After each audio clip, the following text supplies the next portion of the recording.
Oh my goodness. There is no time to waste with this one. The Miami Heat smashed the Milwaukee Bucks in 5 games. Jimmy Butler hit one of the craziest alley-oops I've ever seen in my life to tie this one and send it into overtime.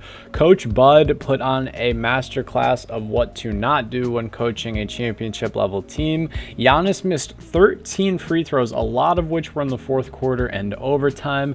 And the Miami Heat pulled off one of the biggest upsets we have probably ever seen in our entire lives, guys. We have a ton to get into in today's recap. But before we do, I do just want to say we are going to be staying consistent throughout the playoffs. If you're new here and want to support the channels, we are on the road to 2,000 subscribers. Please be sure to consider hitting that subscribe button. Without further ado, let's get started talking about the Miami Heat. Wow, what an absolute amazing game from not only Jimmy Butler, but the team.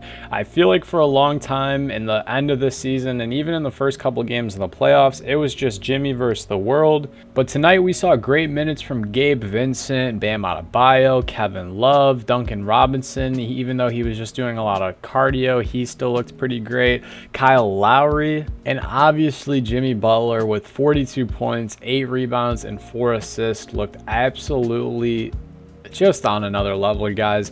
I really have not seen anyone take over a game like this in a series where they were, underhanded, if you will, or not the favorites. I haven't seen this since Kawhi Leonard in 2019 on the Raptors. Like, I haven't seen this sheer takeover and dominance. Like, in the last couple of years, we've seen, a lot of great players and a lot of great teams be combined. But it just seems like every single time there's a big time shot, just like with the Raptors in 2019 and Kawhi Leonard, it's, that Jimmy Butler is there for that moment. He's not backing down from this. Tonight, it was just absolutely astronomical to watch the Bucks throw this game away. I mean, the Bucks were up by 17 going into the fourth quarter, and they had all the momentum in the world. And then the fourth quarter starts, and they go 1 for 14 from the field, and they're scoreless for the first, I want to say, 4 or 5 minutes of the fourth quarter. And meanwhile, the second unit, while Jimmy Butler was on the bench, was absolutely killing them. We saw Kyle, Bam, and Kevin Love all foul out tonight, but they did not waver. The Miami Heat as a whole. Bam Adebayo had a 20-point triple-double tonight.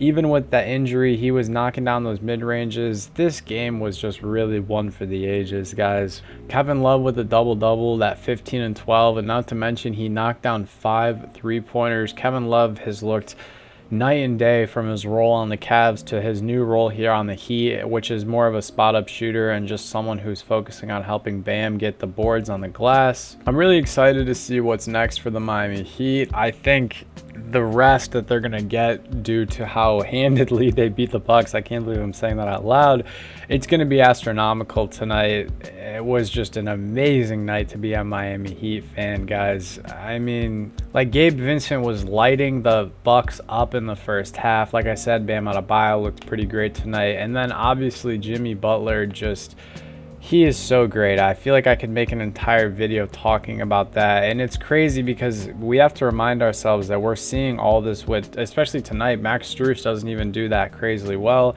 Duncan Robinson doesn't pop for a bunch of 3-pointers. And then we don't even have Tyler Hero. Like, if you're the Heat, that's what you're saying to yourself. We don't have Tyler Hero, who's a 20-point-per-game scorer, our second leading scorer on this roster. And we're winning Game 5 on the road against the best home team in the NBA. The Milwaukee Bucks are 32-9 at home.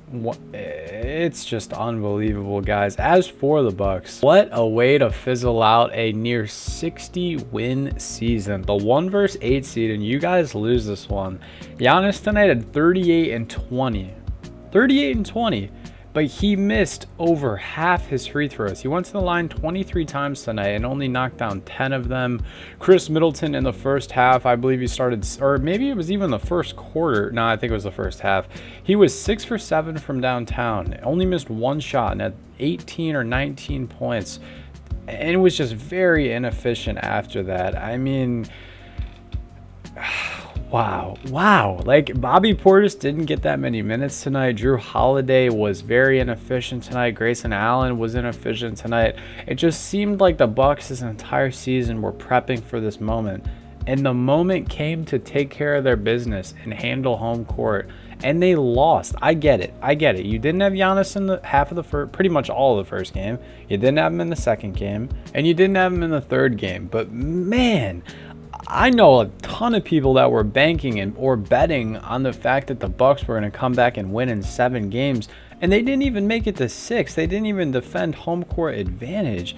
Like, this is just an astronomical upset by the Bucks. And I don't know if you're thinking about firing Coach Bud because of how he coached this game. I mean, zero point 0.5 seconds left in overtime, you have a timeout and you don't use it to get the ball to half court and drop a lob or something, maybe get free throws for Giannis. Like, you have one of the biggest wrecking balls in the NBA in Giannis, and you just don't opt to use it.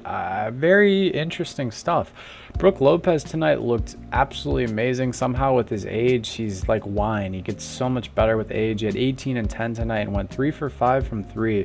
But it hurts me to say it, but man, Giannis, as close as this game was due to him, he's also the tipping of the iceberg in the category of loss.